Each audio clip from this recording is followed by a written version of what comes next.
So it definitely has some development to it. The music starts one way and it ends a different way. So um, I'm a classically trained musician. So if you would put into perspective, I'm a little closer to what Gaston is in the movie. In that sense, I don't do that kind of music. No, contemporary, experimental music. That's a little beyond my scope of expertise. But I definitely understand his point of view when it comes to sometimes judging other genres and you know thinking that his music or his dance is better. Um, and so it definitely has some development to it because the music starts very simple, very light, and then it gets progressively heavier, Mhm. and the instrumentation changes. So I think you can associate that with the history of reggaeton, which is what they dance to. It started in the Caribbean as a African diaspora kind of style. So it's an expression of where they came from. Mhm. And so it develops throughout the movie the way the music developed. And so it added cultures and moved from the Caribbean, Puerto Rico, United States, and it added a lot of influences, a lot of Western different groups of music, languages. So it started as a Jamaican thing in English, so in dialect of English in Jamaica, and so then it translated into Spanish, and so there's been a development to the music, and then you have so that started like 100 years ago, over 100 years ago, and then it developed with electronic music, and so nowadays, for example, I was watching a YouTube video on the history of reggaeton as well, and Shakira, Justin Bieber, a lot of really popular artists they use that rhythm, Mhm. the type of music in their songs, and then they add a bunch of stuff that they on top of that, and so that shows in the movie too. Towards the end of the movie, when we have all the climatic experience that she was so overwhelmed by everything. The music's very heavy. See the colors and it's very visually heavy, and so the music is a reflection of that too. And then at the end, when things tend to find a balance, I guess, uh, at the very end, then the music kind of softens and Again. becomes a little more sparse. And so I think there's definitely a relationship between the music and the narrative. We can hear that. Of Yeah. course, they do it so well that you don't perceive as two different things. You just go with it. It's very natural. It's very spontaneous. You just accept it. And Yeah. so there's definitely a relationship in her story as well. Mhm. The way she sees the world and how she expresses through dance. Her expression of dance being a little more um, guttural, more physical, more instinct Mhm. instead of Gaston's version of more brain kind of dance. Intellectual, right? Yeah. Yeah. Yeah. I agree with you. Totally agree with you. I was thinking that what you were saying, and it seems like Emma um, leaves, or the narrative is divided into two planes, right? And definitely the music has to do with the narrative, but also with Emma. And I'm thinking of Emma, and in real life, in her life, she seems a little bit expressionless. Not that she doesn't have emotions, but she seems expressionless. And she comes alive when we see the scenes where she's dancing. We could totally see her expression and her face changing. But it seems like the music and the real life mesh together, right? And it's her art, her performance. She's performing all the time in real life and in her art, but it seems that both are obviously intertwined. And she's also a dance teacher too, so that could, you could also argue that that's another way of integrating her art in her life. but yeah, and it's very interesting the way the music is used.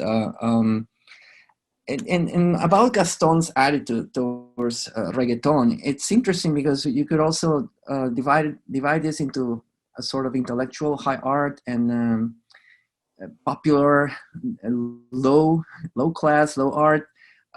He makes that case in that dialogue where he really says that he hates art, that this reggaeton. But then the dancer, one of her friends, really also argues for that. And I mean, her criticism or her argument, it's against the criticism that reggaeton is just sexual machista music. Seems like she's arguing that the reggaeton is more like a lively part of urban art.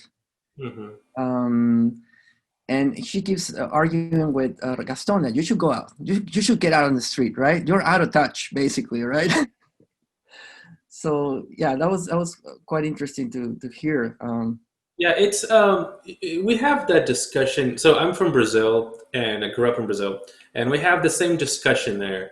Um, in Brazil, the sort of music that they would associate with reggaeton is funk. That's what they call it in Brazil. And I grew up listening to that kind of stuff as well. And it's the same thing. It's an expression of a group of people, in general the lower classes, but everybody listens to it. It's not like you know only you know, It's a little bit hypocritical to say that it's just like low class. yeah, everybody listens to it. At the end of the day, today, everybody listens to everything, and so, but it's mostly an expression of a group of people who live in the poorer areas in Brazil. And there's been a case of we should study more the genre. Why do they do that? What kind of influences? What kind of life do they have there to have that kind of music? Mhm. And so it's very interesting that there's a discussion of what comes first: the life influences the music, or does the music, uh, in a way, influences their decisions in life? Mhm. And so the whole discussion about environment versus individual. Yes. If you're put in that environment, do you make certain decisions because you're surrounded by it, or the other way around? Yes, yes, and also, and you talked about the crossover, and it's true. Reggaeton has been around already for like more than 20 years, as far as I remember. When I used to live in New York, I remember Daddy Yankee, and it was a big deal. Hmm. And he's already been there for 20 years, and there are other uh, new musicians. Bad Bunny, for instance, is very well known. And like you said, it's crossed over already. All these other artists, very popular artists that don't really have anything to do with the culture, like Justin Bieber, like you mentioned. They already do this. They already have. So reggaeton is really, you can't really say that reggaeton is just this urban art or urban music, and it's just for some people that listen to it. It's really mainstream, and I think doesn't that happen to every genre in the end? It Hmm. becomes mainstream, and then the next new thing comes in, and it looks, it's yearns for recognition too, right?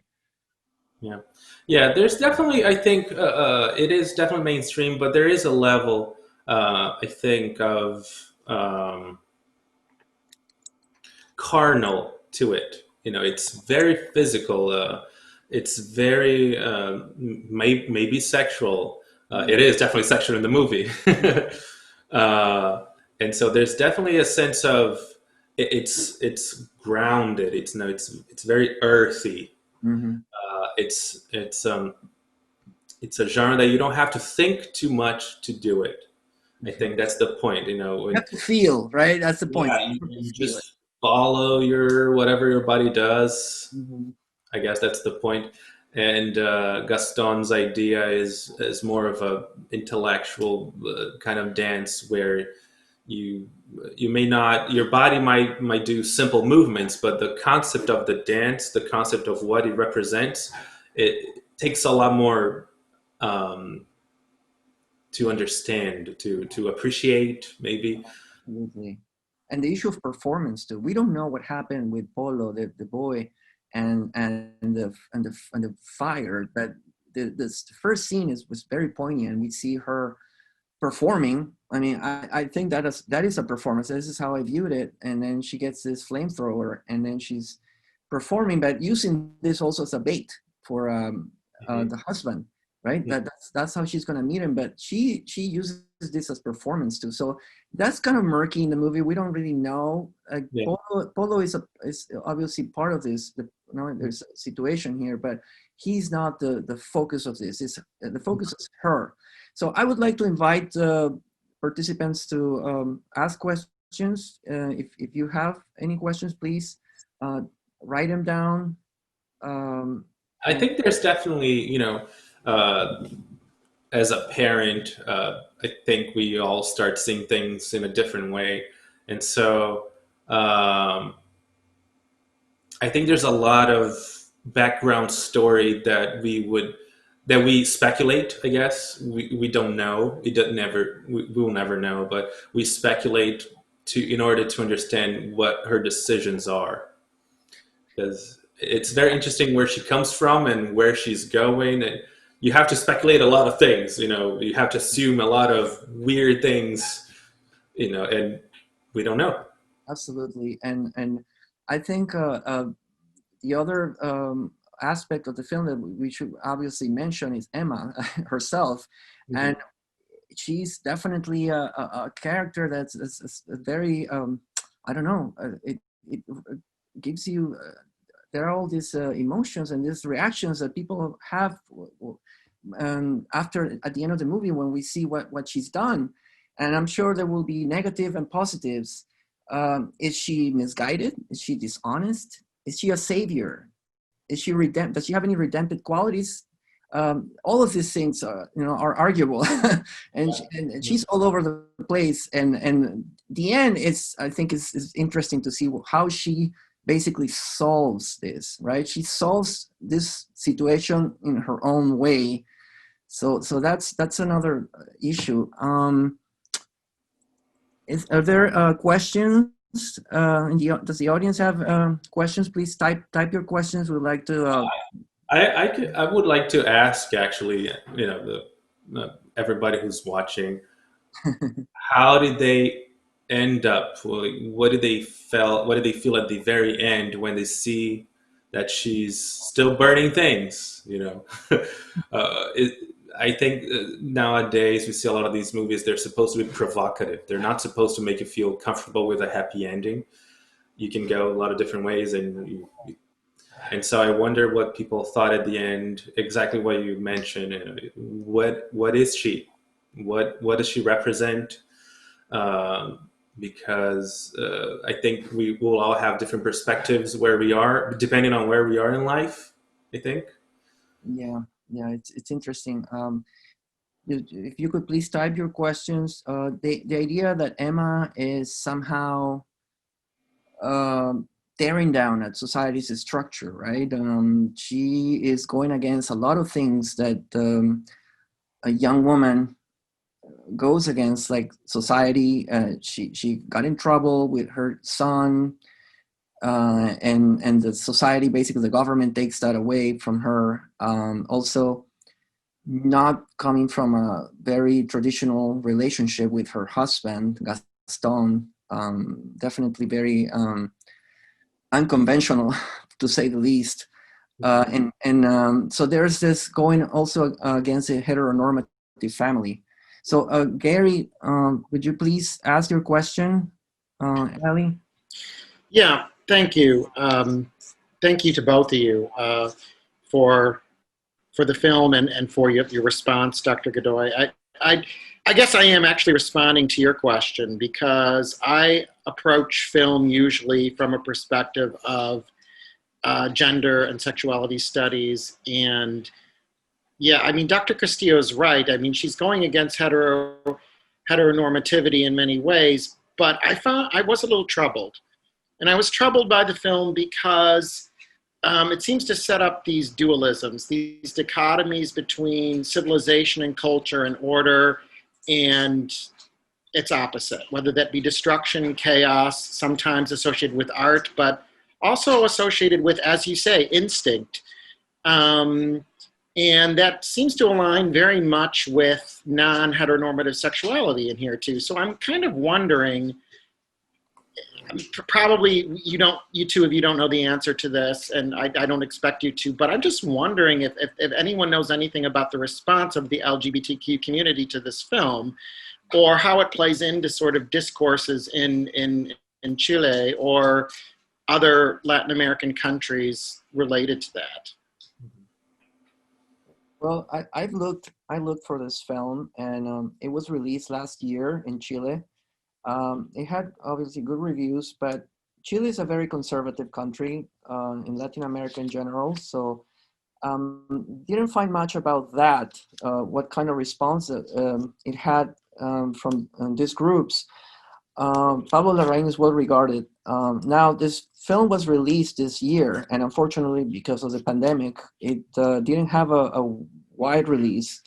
It was shown at some film festivals, and no critique that I read really concentrated on this.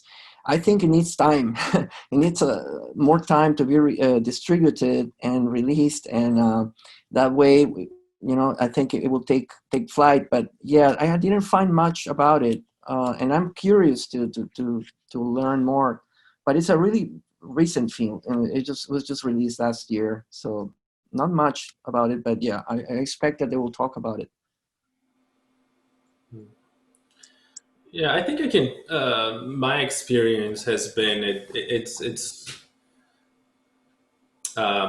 again. I just lived in Brazil and here, but it seems like it's very traditional as well, and so there's always going to be like two parties, and they're completely opposite to each other, and then there's people in the middle, somewhere in the middle, but the two sides are very traditional and very open-minded, and so I, I I don't think I wonder what the director thought, where he was going with it, because it's very open-ended, and that's my impression. I think he did from if I were trying to analyze the director, that would be he was going for an open-ended kind of movie where he's just throwing things out there to see how people react. So yeah, I mean, I understand what you're saying, and I say if we assume that the director is coming from a perspective that is not in any way judgmental on any party, he's just trying to portray and depict. I just wonder if this reflects kind of what you're saying, that there doesn't seem to be a possibility for mediation between these opposing dualisms, if you will. Although it does seem like Emma is kind of destroying the culture from within in a way. So I don't know. I mean, I'd have to see it again, and again, we should reserve judgment. But it was interesting, but definitely somewhat troubling as well. Mm-hmm. Yeah, I definitely felt a little uncomfortable, not necessarily with her decisions, leaving the son or something like that, but how she chose to cope with things. Maybe I don't know how I would have done it. I have no idea what would I do if that happened to me, for example, or my family. Not a clue. But yeah, symbolically, it seems like she, and again, from the perspective of gender, she basically goes against the heteronormativity, but also will cast aside the male's decision, which is obviously what we see as a more powerful decision makers there. And but she doesn't get rid of them. She just takes away their decision making and tries to fix this situation. And it seems like almost like she finds redemption in finding the second family where Polo goes. She even says herself at the end, I saw the other mother, I saw what you were going through because with Polo, and and this is how I fixed it. You can have a kid with your husband. I'll have that kid. I'll get back Polo. and you two guys just sit down and relax. You know, you're like, this is, you Mhm. know, you're gonna be here, but you know, you don't make these decisions anymore. So I don't know. It seems it speaks of some kind of different type of motherhood, of femininity that somehow she's scavenging. You know, she's But I mean, and I'm going to shut up after this. But when the women come together and they kind of all gang up on the firefighter bartender and they do all this. I mean, they're kind of like Bacchante, right? They're kind of like followers of Bacchus or Dionysus, you know, and they ripped the god apart and they ate him. So they're kind of they're scary women too, right? I mean, in a way. she's she's a scary woman. She's you know, she's very conniving. She's a seductress. She's all these things, and she does it so well. But she uses her body in the whole movie. Like she dances, but then she uses her body to get what she wants to do. You know, it's interesting to see that. Yeah. I wonder if from the beginning, when she met the firefighter, I wonder if she already had the plan to get him back exactly how she wanted. You know, if she already knew the teachers and everything. It seems like it. I think so. There's a moment when they were at the beach with her friends, her dancer friends, and their dancer friends. Basically, she's telling them what she's gonna do, and one of them says, "We're gonna miss your body. We're gonna no, because you're gonna get pregnant. You're gonna miss you." There's another part when she's arguing with Gaston, telling her, "You are to blame because my body's in pain." So it's again very like, I don't know, superficial or materialistic or corporal, the way, you know, she lunges her body to get what she needs and what she wants to do. Hmm. Yeah.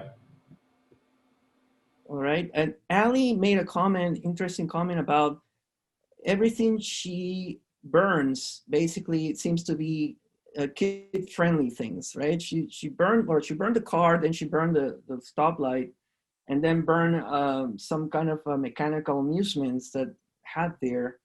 So maybe, you know, you could do an interpretation of what she was thinking when she's burning all these things, you know. I didn't like really think about that. Huh. Yeah. Let me see, I'm reading the chat. Um, Taiwan says it was sad that Emma lost her son. Yeah, definitely it's sad. We don't really know what really went down. It seems like Polo did burn, like did set fires. Now I'm short of accusing him of a pyromaniac. Um, that's not really discussed. We don't know that. That's not part of the movie. The director says no. That's, you know, that's not really what it is about. This it's not about crime solving. It's more about how she, you know, just goes about to like sort of like rebuild this or build something new out of her like crumbling life or family life. Yeah, I think it's interesting to again speculate because the director didn't show anything. The very end, the very last scene, couple of scenes where they all sit at the table, they're all together, the two, three families, and the sister Yes. got her face burned, and the kid is there, and you know they mentioned throughout the movie, you know, I hope you'll forgive me one day in the future, or something like that, and that's got to be rough. Yeah. That's got to be a rough, you know, get together. Although I would say the sister look, there's a last look of the sister on the camera, with the camera, and it seemed like she was okay. She seemed like Yeah. she'd get through it somehow.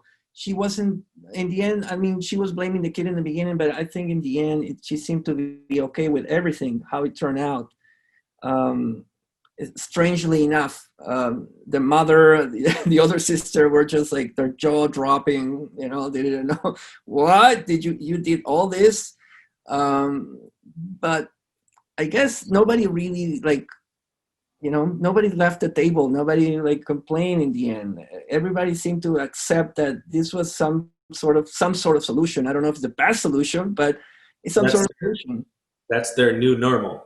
The new normal, exactly, right? Then this is what's interesting about it. Um, anyway, are there any other comments? or questions about it?